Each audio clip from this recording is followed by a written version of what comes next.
Bien, hoy día vamos a ver un tema que coincidentemente a lo que le contaba en el en vivo, estábamos conversando con un muchacho donde yo le decía, tienes ojos para ver, pero en realidad no estás mirando. Porque una cosa es ver lo que está pasando a tu alrededor y otra cosa es mirar, es observar lo que realmente sucede a nuestros alrededores.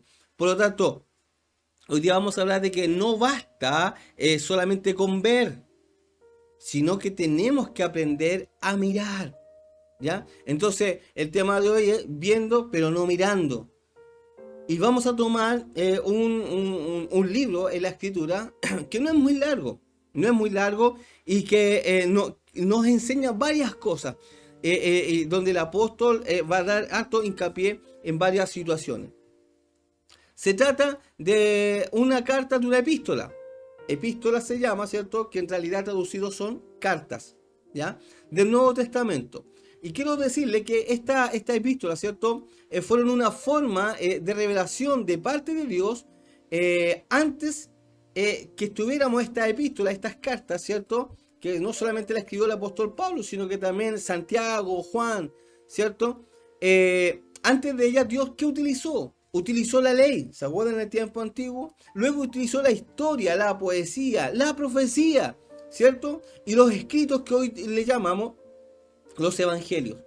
Cuando Dios utilizó entonces las epístolas o estas cartas, adoptó un método mucho más directo e incluso en ocasiones muy personal, ¿ya?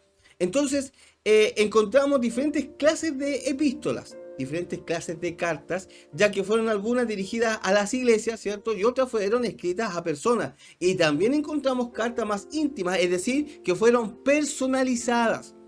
Mire, creo que el apóstol Pablo, cuando escribió esto, esta carta que vamos a leer al libro de Filemón, para mientras tanto usted lo va buscando, eh, no pensó por ningún momento que esta carta iba a ser incluida en la escritura.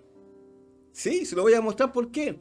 Ya que si hubiese sabido que la iba a leer esta historia tanta gente, no la hubiese enviado, ya que es una carta muy personal. Aquí Pablo como que sale de la forma de evangelizar. Aquí habla de una manera personal hacia su amigo Filemón. Pablo le escribió entonces, como le dije a Filemón, personalmente, ¿cierto? En esta carta, y esa circunstancia en sí no le quita ningún mérito a la inspiración que Dios le dio y el valor que Dios le da a esta carta, ¿cierto? Por eso es que el Espíritu Santo, el Espíritu de Dios la incluyó en la Escritura, ¿cierto? Porque hay una razón muy definida y muy importante para usted, para mí, para aprender en este día. Ahora, mire, detrás de esta carta hay una maravillosa historia que no muchos le toman la atención que debieran tomarle de lo que realmente pasa ahí. Mire, para hacer un poquito de historia, para ir entrando ya luego a la lectura. Filemón vivía en un lugar llamado Celosas, y esta estaba ubicada en la zona de Frigia, en la provincia de Anatolia, que hoy corresponde más o menos a Turquía. Pero sin embargo, hoy en día no existe ninguna ciudad allí, ¿ya? Solamente se encuentran unas ruinas, ¿ya? Filemón tiene un solo capítulo, con aproximadamente, no aproximadamente, con 25 versículos, ¿ya? Pero en estos 25 versículos enseña y tiene una profundidad tremenda para todos nosotros. Entonces, la historia de esta epístola transcurre entonces en el trasfondo así de lo más oscuro de la esclavitud. En ese momento, hermano, en ese tiempo, se vivía un tiempo de esclavitud, pero tremenda. ¿Sí? Había aproximadamente, ¿sabe? Aproximadamente habían, como 60 millones de esclavos en el Imperio Romano, la cual, no es menor, mire, la población total de este imperio romano no excedía los 120 millones, es decir, la mitad prácticamente eran esclavos. Y un esclavo en ese tiempo era como un objeto, ¿ya? Era tratado peor que un enemigo. ¿Sí? Un animalito era tratado de mejor manera que un esclavo. Y más encima estaba sujeto a los caprichos del amo, de lo que decía el amo, eso tenían que hacer. En Colosas se le llama así porque es donde estaban los hermanos de Colosenses, donde después Pablo le escribe. Había un hombre rico que había, ¿sabe qué? Depositado su fe en Cristo. Aparentemente este hombre había llegado de Éfeso, donde Pablo había estado 2 años anteriormente enseñando. Y había millones de personas ahí en Asia Menor. Y este hombre era Filemón. Filemón era simplemente uno de los hombres que vino a conocer del Señor Jesucristo. Vino a saber de Cristo, quería saber más de él. Ahora entonces Filemón, como era un hombre rico, tenía esclavos. Y uno de ellos era Onésimo. Y este esclavo entonces trató de aprovechar una oportunidad en un día X, como hubiera hecho cualquiera otro de los esclavos, ¿cierto? Ahí en ese momento. Y huyó de la casa, se robó algunas cositas, qué sé yo. Y él hizo lo que aparentemente hacía la mayoría de los esclavos que eran fugitivos en aquel tiempo. Se dirigió entonces directamente a una ciudad grande. Este esclavo entonces recorrió todo el camino hasta la ciudad de Roma. Y en medio de esta población tan numerosa, recuerde, 120 millones más o menos de personas, él podía esconderse, podía pasar desapercibido, ahí inadvertido, ¿cierto? Y tal vez nunca hubiese sido reconocido. Pero un día, este hombre Onésimo, que había sido un esclavo, ¿sabe qué? Se dio cuenta de que había una esclavitud en la libertad y que también había una libertad en la esclavitud.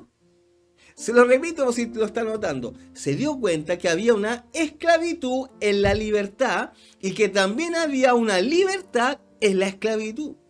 Se lo explico. Cuando él era un esclavo, no se preocupaba sobre dónde iba a dormir, sobre qué iba a comer, cómo se iba a vestir, etc. No tenía preocupaciones. Solamente tenía que hacer lo que su amo le decía. ¿Por qué? Porque su amo entonces tenía que preocuparse de cómo entregarle lo básico para vivir. Él simplemente hacía lo que el amo le pedía hacer.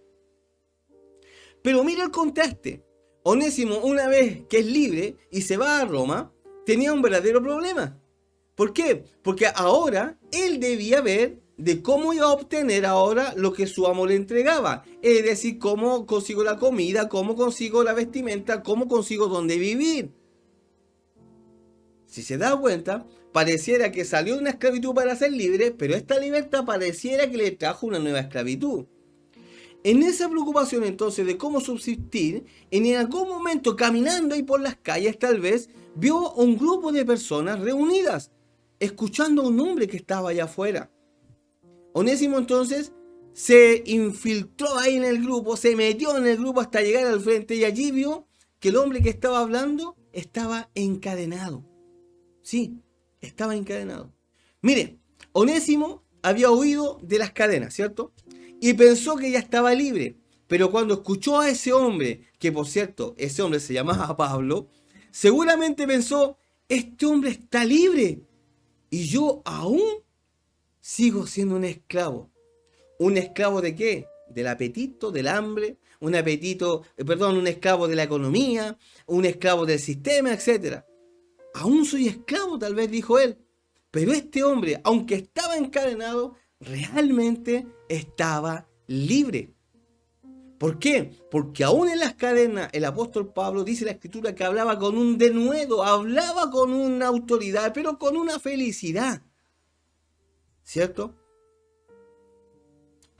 Cualquiera podía preguntar, bueno, ¿por qué Pablo estaba ahí encadenado? ¿Acaso fue encadenado por predicar a Cristo?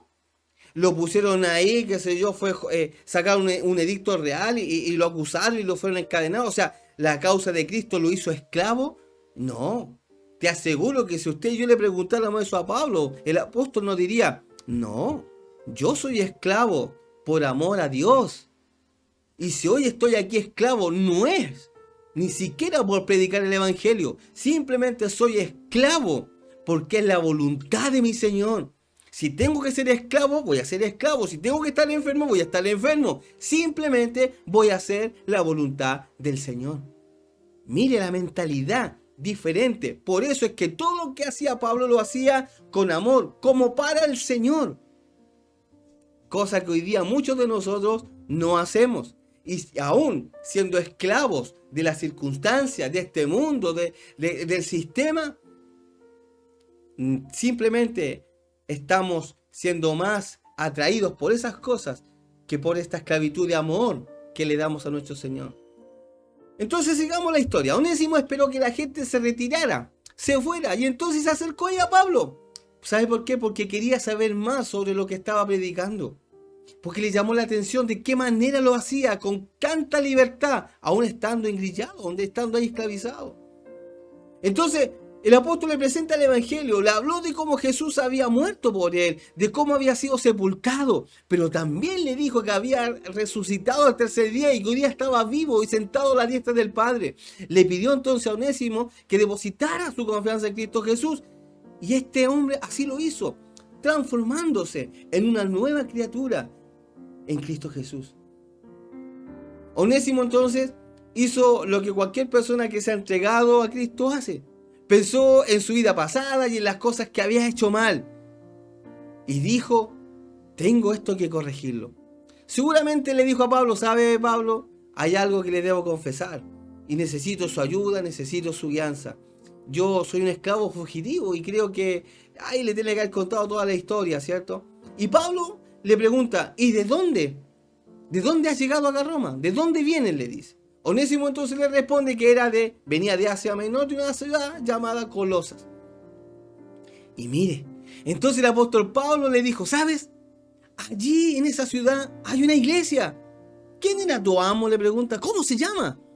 A lo que Onésimo, el que había sido esclavo, le respondió, mi amo se llamaba Filemón. Y Pablo entonces le volvió a preguntar, ¿estás hablando de Filemón? ¿El que vive en la calle principal? Sí, le dice él, el mismo. Responde ahí Onésimo, así como asombrado. Uy, mira la coincidencia. La misma persona unía a este ex esclavo, entre comillas, con Pablo, un esclavo por amor. Mira, ¿qué tendría este hombre, Filemón, en común para estas dos personas? Pablo le dice entonces, bueno, ¿sabes qué? Él también es uno de los convertidos. Él también es uno de nosotros. Sí. ¿Y sabes qué? Le dice, tienes que volver allá. Y Onésimo dice, ¿de verdad tengo que volver ahí? Sí. El apóstol le contesta que debe ir. Y él le dice que al regresar se va a encontrar con una situación muy diferente. Que no crea que lo viejo va a volver a ser igual. Mira, cuando Dios te saca de una esclavitud, no es para sacarte de esclavo, para volver a hacerte esclavo. No. Si el Señor te saca de la esclavitud, cualquiera que sea, no es para que vuelvas a ser esclavo, sino que uno decide ahora, en amor, en fe, en convicción, ser esclavo, pero por amor de Cristo, donde ahí entonces uno como esclavo de Cristo no tiene decisión, simplemente hace la voluntad de su Señor, nada más. Y hoy muchos de nosotros hacemos eso, estamos guiando y haciendo las cosas del Señor por amor, siendo esclavos de Dios, pero por amor, no por exigencia. ¿Te das cuenta? Y más encima nuestro amo nos trata bien, no nos trata mal, imagínense. Entonces, él envía, Pablo, a Filemón una carta con este hombre. Y esta es la carta entonces que tenemos frente a nosotros. La carta que Pablo entonces le escribe a Filemón. Esta fue la introducción para meternos ahí el tema y espero usted ya esté ahí pensando en cómo vamos a hilvanar la palabra del Señor de este día. Mira, en el corazón humano siempre ha existido un gran deseo de ser libres. Pero ¿sabes qué? En la actualidad hay millones de personas que siguen siendo esclavas, no solo del alcohol o de las drogas, sino que también son esclavos del dinero, son esclavos de las circunstancias, son esclavos de las enfermedades, son esclavos del qué dirán. Hoy día hay muchos esclavos de la pandemia, muchos esclavos del miedo. No es que no hago esto, no es que no hago esto, que puede que sean esclavos de los temores. Por lo tanto, no son libres, aunque digan que están en libertad. Y aunque lo parezcan. Es decir, tienen vista, pero no pueden ver. ¿Se da cuenta? Ven su alrededor, ven, miran, ¿cierto? Lo natural. Pero no saben mirar en lo espiritual como Dios quiere que miren. Por eso es que viven preocupados, por eso es que viven angustiados, por eso es que viven temerosos. Y tienen miles de argumentos, muchos argumentos que son válidos. Sí, son muy válidos, pero al pensamiento lógico y al pensamiento humano, pero no al pensamiento de Cristo. Entonces, en nuestro tiempo las personas se enorgullecen de ser libres. Yo voy donde quiero, hago lo que quiero. Mentira. Véase usted hoy día mismo. Usted ya no puede ir libremente al supermercado, menos los fines de semana que hay cuarentena, porque para ir tiene que pedir un salvoconducto, es decir, un permiso, y tú me dices que eres libre. ¿Se da cuenta? Para salir a alguna parte tienes que ir con la mascarilla, tienes que lavar las manos con alcohol gel. ¿Te das cuenta? Me estás hablando de una libertad. Analícese bien. Mire, Juan 8:36, antes de entrar a nuestra palabra, Juan 8:36, mire lo que dice. Escuche bien, Juan 8:36.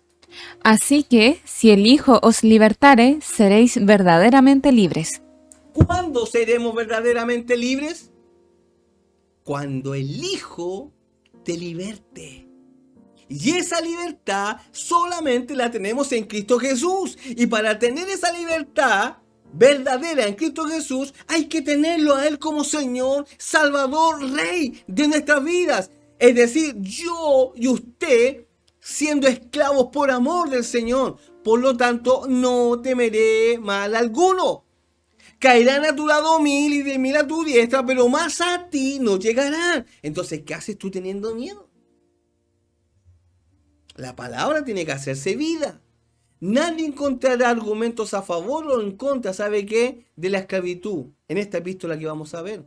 Lo que sí usted y yo vamos a aprender, y aprenderemos hoy en día, es que hay una libertad que está por encima de todas las esclavitudes del mundo. Es la libertad que cada uno de nosotros quiere tener. Pero para eso, no solo debemos ver, no solo debemos ver, sino que tenemos que aprender a mirar como mira Cristo. Entonces, examinemos lo que dice la palabra aquí en el libro de Filemón. Usted ya lo encontró, ¿cierto? Filemón es una sola hojita que está antes de Tito, ¿cierto? Y está después de Hebreo. Perdón, antes de Hebreo y está después de Tito. Así que es una hojita que tiene un solo capítulo y tiene 25 versículos. Así que vamos a leer, mientras tanto, del 1 al 3 y vamos a ver qué Dios nos comienza a enseñar. Pablo, prisionero de Jesucristo, y el hermano Timoteo, al amado Filemón, colaborador nuestro, y a la amada hermana Apia, y a Arquipo, nuestro compañero de milicia, y a la iglesia que está en tu casa. Gracia y paz a vosotros, de Dios nuestro Padre y del Señor Jesucristo. Mira lo que habla. Esos puros 3 versículos ya nos está mostrando algo tremendo. Parte diciendo, Pablo, prisionero de Jesucristo. Si se da cuenta, Pablo no mencionó aquí el hecho de que él era un apóstol. No dijo, yo el apóstol Pablo. No, como lo hacía haciendo cuando él estaba escribiendo a las demás iglesias. Si usted busca los otros capítulos, siempre, las otras cartas, ¿cierto? Pablo siempre se señala que es apóstol del Señor por misericordia, ¿cierto? Pero acá no, acá dice yo, Pablo nomás dice, ¿cierto? Prisionero, dice, de Jesucristo. Lo que decía adelante, si eres prisionero, a ver, ¿y acaso no eres libre? Lo vamos a ver. Entonces, él estaba escribiendo, ¿cierto? Usaba, antiguamente, antes, cuando escribía a la otra iglesia, ¿cierto? A otras cartas, usaba su título, ¿cierto? De apóstol. Pero acá dice, un prisionero de Jesucristo. Pero note que esta es una carta personal, como dirigida a un amigo personal, por lo que no necesitaba defender su apostolado, no necesitaba defender, yo soy el pastor, yo soy el apóstol, yo soy el sacerdote, yo soy aquí, yo soy nada, simplemente personal, hermano a hermano. Entonces su intención en esta ocasión era hablarle algo que a él le acontecía en relación a una persona, pero era algo más, una conversación más íntima. Y yo creo que se hubiese sorprendido mucho al saber a lo mejor en su momento, a lo mejor esta la van a incluir dentro de los libros que en la Biblia mejor no escribo, soy ese cohibido, no sé qué se ha pasado, ¿cierto? Pero la intención del Señor era que sí Él escribiera esto y que nos enseñara a nosotros, que sí también nosotros podemos tener una conversación íntima y personal, ¿cierto? Con algún líder, con algún hermano, por algunas situaciones que pueden estar pasando y que hay que saber guiarlas, que hay que saber también escucharlas. Entonces, él se presentó aquí como Pablo, ¿cierto? Prisionero de Cristo. Hemos observado, ¿cierto?, que algunos comentarios tratan de cambiar el significado de esta frase, enseñando que prácticamente Pablo quiso decir que era un prisionero porque estaba predicando el Evangelio de Cristo. Pero no fue eso lo que Pablo dijo. Y él tenía la capacidad para expresar exactamente lo que tenía en su mente. Estaba utilizando, ¿sabe qué?, el idioma griego, que es muy flexible y es muy versátil. Y él dijo que era un prisionero de Jesucristo. No dijo que era un prisionero del Evangelio. No dijo que era un prisionero por causa, ¿cierto?, de los fariseos, lo escribe la gente que lo perseguía. No, dice que era un prisionero de Jesucristo. Obviamente, la epístola a Filemón, ¿cierto?, es una de las epístolas escritas, ¿cierto?, en la prisión. Está diciendo prisionero, ¿cierto? Junto ahí en Éfeso, él está junto a Timoteo, por eso le habla, le dice a Filemón, ¿cierto? Entonces, el apóstol después llama, dice, y el hermano Timoteo, dice. Esto significa que él no solo era el hermano de Filemón, ¿cierto?, sino que también de Pablo. Por lo tanto, Pablo se muestra como un hermano. Yo estoy aquí con mi hermano Timoteo, ¿cierto?, y te escribo a ti, Filemón. Entonces, lo hizo y le decía, tú también eres mi hermano, eres parte mía. Mire, si usted está en Cristo, estimado amigo, estimado hermano que me está escuchando, usted está unido en Cristo, todos somos entonces hermanos en Cristo. No hay primos aquí en Cristo, hay hermanos. No está el tío, como algunos dicen, no, el tío, el amigo, el oye, el pelado, el guatón, el negrito. No, somos hermanos en la fe, hermanos en Cristo. No es la esta, no es el este. Le continúo entonces diciendo, dice, y al amado Filemón. Mire qué increíble. Parecía que estaba tratando de halagarlo, ¿cierto? Y él sentía cariño por este hombre e iba a pedirle algo. O sea, no lo halagó porque le iba a pedir algo. No. El versículo 2 que decía, luego dice, y a la amada hermana Apia. Hay un bonito nombre, ¿cierto? Va a ponerle a una hija, si usted tiene ahí una hija, hay un lindo nombre que ponerle Apia, ¿cierto? Y a Arquipo, otro nombre más para un niño. Nuestro compañero, dice, de milicia y a la iglesia que está en tu casa.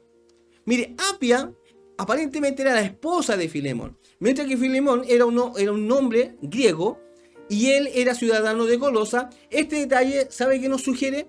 Que un hombre de negocios joven, como este Filemón, viajó por varias tierras al parecer. Y no se dirigió hacia el occidente, sino que fue hacia oriente, hacia la misma frontera. Inició entonces sus actividades comerciales y en Colosa, se convirtió en un hombre de recursos. Allí conoció entonces a esta joven llamada Apia, se casó con ella, y ambos se convirtieron a Cristo, escucharon el mensaje de Cristo a través de Pablo, ¿cierto? Se casaron y tuvieron un hijo que se llamaba Arquipo, como le dice el verso 2. Y nuestro compañero de milicia, dice, suponemos que este era el hijo, ¿cierto?, del matrimonio. No era un soldado, como algunos quieren decir, que era un soldado. No era un soldado del ejército romano, sino que era un soldado de Jesucristo. Por eso dice compañero de milicia. Pablo no era un soldado del ejército romano, era un soldado del ejército de Cristo, así como usted y como yo. Si tenemos a Cristo, somos hermanos, también somos compañeros de milicia, somos soldados. ¿Se da cuenta? Tenemos que entonces ayudarnos unos con otros, porque somos soldados, somos compañeros de milicia.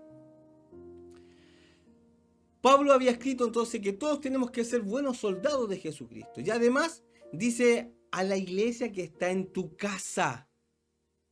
Note bien, no solo se habían convertido, sino que tenían una iglesia, tienen estas personas. ¿Sí? Filemón y Apia. ¿Dónde? En su casa. Reflexionemos por un momento. En algunos casos el edificio de la iglesia como que se ha convertido en algo tan sumamente importante para muchas personas. Es que ahí está la presencia de Dios, dicen algunos. Que no tiene, ¿sabe qué?, ninguna relación con el verdadero propósito de la iglesia local.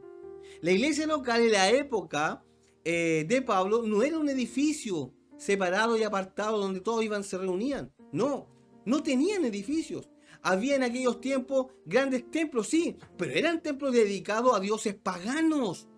Y la iglesia primitiva no tenía edificios propios, se reunía en los hogares. Y se ha calculado más o menos que por 200 años más o menos la iglesia primitiva se reunió en las casas. Entonces la idea de colocar un énfasis exagerado en un edificio o en un proyecto de edificación parece que fuera un lugar ante el ejemplo de aquellas iglesias cristianas medio... ¿Cuándo se unen? ¿Cuándo se empiezan a hacer la iglesia? Cuando se unen los apóstoles con los romanos y se forma la iglesia apostólica, católica y romana. Católica es unidad, por eso se llama así. Y ahí metieron la iglesia, y ahí metieron todo este tipo de cosas. Pablo termina diciendo en el versículo 3, gracia y paz a vosotros de Dios nuestro Padre y del Señor Jesucristo. Mire, ese era el saludo acostumbrado que expresaba Pablo en todas sus cartas que fueran dirigidas a una persona o a una iglesia. ¿Cierto? Siempre Pablo trató de buena manera a las personas. Siempre hablaba de buena manera a los hermanos. Siempre trataba de buena manera entre los hermanos. La pregunta es, ¿cómo te estás tratando tú con los hermanos? ¿Cómo estamos tratándonos? ¿Nos tratas como hermanos? ¿Lo tratas como compañero de milicia? ¿O solamente estás viendo con tus ojos y no mirando como mira a Cristo? Estamos entrando en esta enseñanza de Filemón. Hoy día no la alcanzamos a terminar, vamos a seguir el próximo viernes. Pero quiero dejarte claro que estos primeros tres versículos de este maravilloso capítulo, ¿cierto?, nos muestran primero a Pablo hablando sin poner ningún tipo de ¿cómo se llama esto? De decir yo soy mejor que tú, porque leo la palabra, porque oro, porque ayuno. No, en ningún momento. Y más encima dice prisionero de Jesucristo, es decir, soy un esclavo del Señor, o sea, soy un siervo nomás. No, que yo soy el pastor, que yo soy el obispo, que yo soy aquí, no es que yo sé más. No, ¿de qué estamos hablando? Somos siervos de Cristo, ¿cierto? Hermano Timoteo, ama a Filemón, colaborador nuestro. Es decir, Filemón era uno de los hermanos fieles que colaboraba en todo. Yo me imagino, sé que a algunos no les gusta un poco escuchar esto, pero se lo tengo que enseñar igual. Colaborador de él. Filemón mandaba recursos, era un hombre rico que mandaba dinero, tenía. Y muchas veces Dios hoy día bendice a las personas en la parte económica y las personas no son capaces de traer nada para el Señor. Yo me alegro, ¿sabe por qué? Porque aún en pandemia, sabe que hay hermanos, hay hermanas que guardan su ofrenda, la apartan, y cuando nos podemos juntar o me llaman, yo paso por sus casas y ellos guardan una ofrenda, la apartan, porque saben que y reconocen que su economía está en el Señor, pero hay otros que les da lo mismo. Cuando habla de Filemón y lo pone colaborador nuestro, es porque un hombre que no solamente estaba en oración, no solamente estaba en ayuno, sino que también estaba ayudando en todas las tareas, llevando el evangelio, ayudando a otros a que pudieran llevar la palabra del Señor.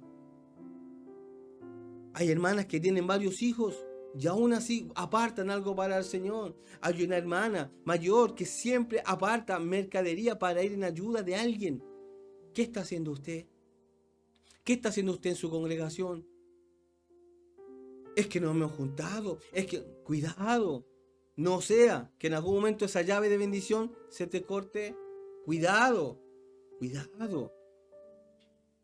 Luego habla de la amada hermana. No habla de la simple, la señora, dice, de Filemón.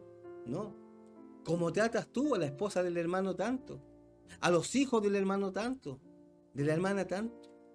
¿Cómo? Aquí dice que hay que tratarnos con amor.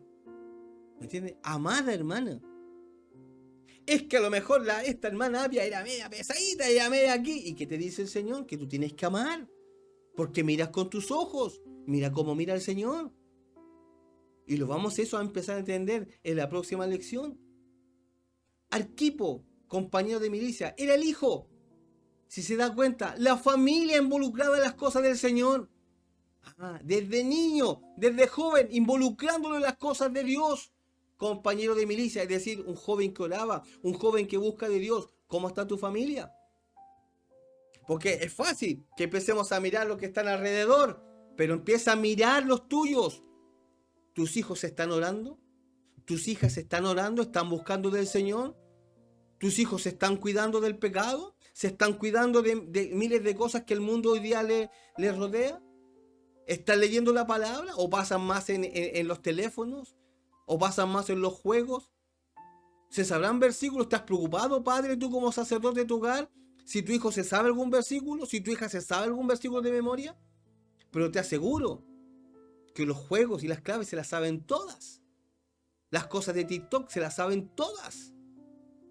En cómo hacer funcionar un programa o los teléfonos se lo saben todo. Pero la palabra de Dios. ¿Te has preocupado de eso, sacerdote? ¿Se ha preocupado de eso usted, hermana? ¿Se da cuenta? La familia. Compañero de milicia le llama al hijo. Hoy día hay compañeros de milicia. Podríamos decir, hermano, hermana, sus hijos son compañeros de milicia. En este caso mío como pastor, son compañeros, estamos ahí. Vamos a predicar el mensaje, vamos a predicar la palabra. Vamos a un en vivo, venga, sí, voy allá. O no, es que me da vergüenza. ¿De qué estamos hablando? ¿Se da cuenta? ¿Se da cuenta cómo muchas veces solamente miramos nuestro alrededor? Vemos lo que nos conviene ver, pero no miramos como Dios quiere que miremos. Y la iglesia dice que está en tu casa. ¿Cómo está su casa? ¿Ora en su casa usted? ¿O está acostumbrado a ir al templo porque allá está la presencia del Señor? ¿Porque allá los hermanos danzan? ¿Porque allá los hermanos cantan? ¿Y en su casa? ¿Cuándo usted le alaba al Señor? ¿Cuándo pone música? Salta, alaba, bendice al Señor, cae de rodillas, le da gracias al Señor. ¿Cuándo? ¿En qué momento? Pero para las teleseries hay tiempo. Pero para miles de otras cosas hay tiempo. Para fiesta hay tiempo. Para pasar la Navidad hoy en día, mucha gente se prepara para hacer parafernalia, un asado, esto, otro. ¿Cierto? Pero para Dios, para juntarse con los hermanos o con un grupo de hermanos nomás. Hermano, ¿sabe qué? Quiero invitarlo a un holocausto. Venga, hermano, hagamos un asadito, ¿sabe qué? En agradecimiento a nuestro Señor. ¿Alguien lo hace? No, que hermano, que se hacían en el tiempo antiguo. Sí, pero era por un sacrificio. Hoy día nosotros no hacemos sacrificio, sino que simplemente somos agradecidos de parte de Dios. Por eso me junto con mi hermano, mi hermana, porque somos agradecidos, porque es mi hermano, porque es mi hermana. Nos da lo mismo. Como muchos hoy día, hermanos, van a pasar su Navidad, tal vez solos, nos da lo mismo. ¿Por qué? Porque cada uno mira su propio bienestar. Cada uno ve y busca su propio bienestar, no el del otro. Y aún así el apóstol Pablo le dice, gracia y paz a vosotros, de Dios nuestro Padre y del Señor Jesucristo. ¿Necesitas gracia de Dios? ¿Necesitas paz en tu vida? De parte de Dios y del Señor Jesucristo a través del Espíritu Santo. ¿Sí? Pregúntate, ¿cómo estás tratando a tus hermanos? ¿Cómo estás viviendo en tu casa? ¿Es una iglesia? ¿Es un templo de Dios? No estoy diciendo que hablan en su casa así como, no. Pero presencia de Dios en su hogar, donde ya no hay malas palabras, no hay garabatos, ya no hay malos tratos, donde viene la paz, viene la gracia de Dios. Algo está sucediendo. Es cosa de que uno se meta a Facebook y vea los estados que ponen los hermanos. Ponen cada tipo de estados. Y uno dice, ¿y estos son cristianos? ¿Y estos dicen que aman al Señor? Y ponen cada tontera, perdóname la expresión, pero ponen cada estupidez, se sacan cada tipo de foto y la publican. Y uno dice, ¿y estos son los hermanos? ¿Estos son las hermanas? ¿Estos son los hijos que tenemos, que estamos criando? Cuidado, tal vez papito, tal vez mamita que me está escuchando. Es necesario que te metas a Facebook y veas tal vez qué están colocando tus hijos, qué tipo de fotos colocan, qué tipo de cosas están haciendo. O usted mismo, hermano, hermana, quizás qué usted está colocando, qué comentarios está haciendo. La palabra del Señor nos dice que de nuestra boca tienen que salir palabras de bendición, pero muchas veces salen palabras de maldiciones. Cuidado, cuidado. El apóstol Pablo le daba gracias al Señor. Gracia y paz a vosotros. ¿Sabe por qué? Porque sabía que era una familia. que buscaba de Dios, aún con sus imperfecciones, aún con sus errores, pero buscaban de Dios, todos involucrados en las cosas de Dios. Eso es lo que Dios busca. No busca gente perfecta, busca gente que le ame con un corazón. Y hoy es tiempo que vuelvas tu corazón. Vuélvete al Señor de todo tu ser. Vuélvete al Señor. Sé como este hermano, Filemón. Sé como su esposa, Apia. Sé como su hijo. Y vas a entender que no basta con mirar con tu vista natural. Necesitas la gracia y la paz del Señor en tu vida. Pero para eso hay que volverse de corazón siervos del Señor, prisioneros de Jesucristo, como dijo el apóstol, amando a nuestros hermanos y haciendo de nuestro lugar, de nuestro hogar, un altar para el Señor.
Esperamos que la palabra sea de bendición para tu vida. Para que no te pierdas de ninguna prédica, te invitamos a suscribirte y a activar la campanita de notificaciones. Comparte la palabra para que también otros conozcan a Jesús. Bendiciones.